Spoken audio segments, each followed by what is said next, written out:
King Alaric had everything a man could want. He had a strong kingdom. He had loyal soldiers. He had gold in his treasury and peace on his borders. But he did not have the one thing his heart truly needed, and he did not even know it yet. It happened on a quiet afternoon in early autumn. Alaric was riding through the forest that bordered his kingdom, alone, without his guards. He liked these rides. They gave him a break from the crown and the council, and the endless list of decisions only a king could make. Out here, among the trees, he was just a man. He heard the sound before he saw anything. A soft cry, coming from somewhere near the river. He turned his horse toward it, curious. Under a fallen tree, a young woman sat with her ankle twisted at a bad angle.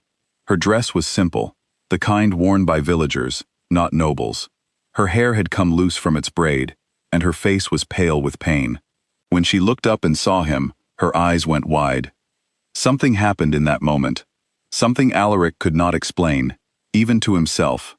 It felt like the whole forest went silent, like the wind stopped moving, like his own heartbeat grew louder in his chest.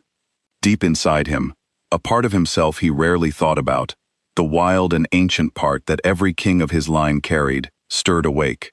It was his wolf spirit, the one passed down through generations, and it recognized something in this girl that Alaric's human mind could not yet name. His wolf spirit called her his true match. The one person meant for him above all others.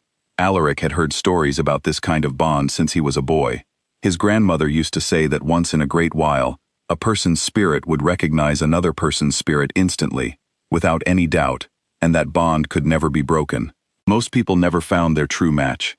Some kings spent their whole lives waiting and never felt it. Alaric had stopped believing in it long ago. But now, kneeling beside this stranger with a hurt ankle, he felt it clearly, and it frightened him more than any battle ever had.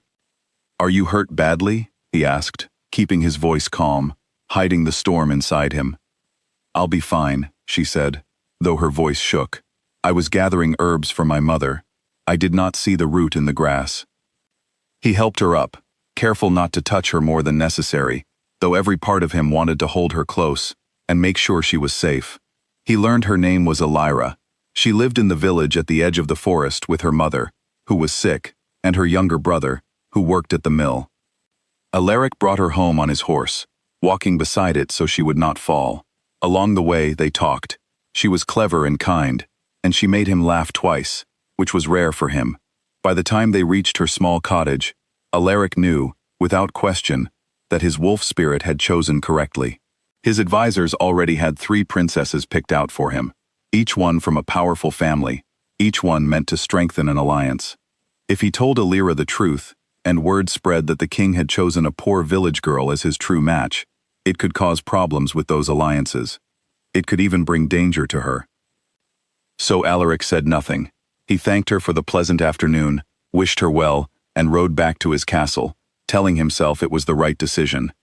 His wolf spirit did not agree. That night, for the first time in years, Alaric could not sleep. He tossed in his bed, his chest aching in a strange way, as if something inside him had been stretched too far and refused to return to its normal shape. He told himself it would pass. He told himself that duty always came first, and that feelings, even strong ones, could fade with time. He was wrong. Weeks passed. Alaric buried himself in his work. He met with his council. He reviewed reports from his generals. He even agreed to meet one of the 3 princesses his advisors kept mentioning, a polite and elegant woman named Ceres, from a neighboring kingdom. She was pleasant enough, and the meeting went smoothly, but Alaric felt nothing when he looked at her. No storm, no silence in his chest, no stirring from the part of him that had gone quiet and cold since the day in the forest. He noticed other changes too. His wolf spirit, once a steady and comforting presence inside him, had grown distant. It no longer helped him sense danger the way it used to. Once, a servant carrying a heavy tray had stumbled near him, and instead of stepping aside instantly, the way his instincts always used to warn him, Alaric reacted a moment too late and nearly got hit. Small things like this kept happening. His mind stayed sharp, but the wild, ancient part of him that had always guided his body seemed to be pulling away, like a friend who no longer trusted him. Alaric told himself, These were just small distractions, nothing serious. But deep down, he began to worry. During those quiet months, Alaric tried many times to push the memory of Alira out of his mind. He threw himself into hunting trips with his generals, hoping the noise and effort would drown out the strange ache in his chest. He spent long hours reading old records about past kings, searching for any story that might tell him the ache would fade on its own. He found nothing that helped. If anything, the old records only confirmed what his grandmother once told him, that a true match, once recognized, could not simply be ignored without cost. His court noticed the change in him, though none of them understood the real reason. The king seemed sharper in his words during council meetings, quicker to grow tired, and slower to smile at the small jokes his soldiers used to make him laugh. His personal guard, a steady man named Torvin, who had served him since childhood, asked him once if something weighed on his mind. Alaric brushed the question aside, saying only that ruling a kingdom carried its own kind of tiredness. Torvin did not push further, though the look on his face showed he did not fully believe it. Alaric also noticed that his wolf spirit had begun to affect his dreams. Some nights he dreamed of the forest, of the fallen tree, of Alira's startled eyes looking up at him. In these dreams, he always reached for her hand, and just as their fingers were about to touch, he would wake suddenly, his heart pounding, the room silent and empty around him. He never told anyone about these dreams. He simply endured them, night after night, telling himself that a king did not have the luxury of chasing feelings born from an old legend. Months later, a letter arrived from the village near the forest. It was from the local healer, addressed to the castle, asking for help. A strange illness had spread through several homes, and the healer did not have enough medicine or knowledge to treat it. Alaric read the letter twice, and his eyes caught one name among the list of sick villagers, Alira's mother. Something in him snapped into focus immediately. Before his advisors could suggest sending a servant or a court doctor, Alaric was already calling for his horse. He rode faster than he had in years, faster than was wise, faster than a king traveling alone should ever ride. When he reached the village, he found it quieter than before, worry hanging over the small houses like a fog. He went straight to Alira's cottage. She opened the door and stopped when she saw him, surprised and unsure why the king himself had come. "Your mother," Alaric said. "I heard she is ill." Alira nodded, her eyes tired from many sleepless nights. "The healer says it may be a fever from bad water. We have been trying everything we know." Alaric brought his own castle physician the very next day, along with medicine and supplies that the village could never have afforded on its own. He stayed for 3 days, helping however a king could help, carrying water, fetching herbs, sitting with Alira, while she watched over her mother through the night. During those 3 days, the strange stirring in his chest returned, stronger than before. Being near Alira again felt like coming home after being lost for a long time. His wolf spirit, which had been distant and quiet for months, seemed to lean toward her presence, cautious, but curious, like an animal deciding whether to trust someone again after being hurt.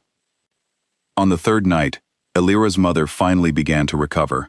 The fever broke, and color returned to her face. Alira wept with relief, and Alaric, without thinking, reached out and held her hand. She did not pull away. "Why did you really come here?" she asked quietly, looking at him with eyes that seemed to see more than he wanted them to. A king does not ride for 3 days to help one sick woman in a small village, not unless something more is happening. Alaric knew he could not lie to her, not anymore. He took a deep breath and told her everything. He told her about the old legend of the true match, about the moment in the forest when his wolf spirit had recognized her instantly, about the fear that had kept him silent, and about the cold distance that fear had created inside himself ever since. Alira listened without interrupting. When he finished, she was quiet for a long moment. "You let fear decide for you," she finally said, "even though something inside you knew the truth." "Yes," Alaric admitted, "and I have paid for that mistake every day since." She looked down at their joined hands, thinking carefully. "I do not know if I can simply forget those months of silence. You rode away from me once, without a single word of explanation. That still hurts, even now." "I understand," Alaric said.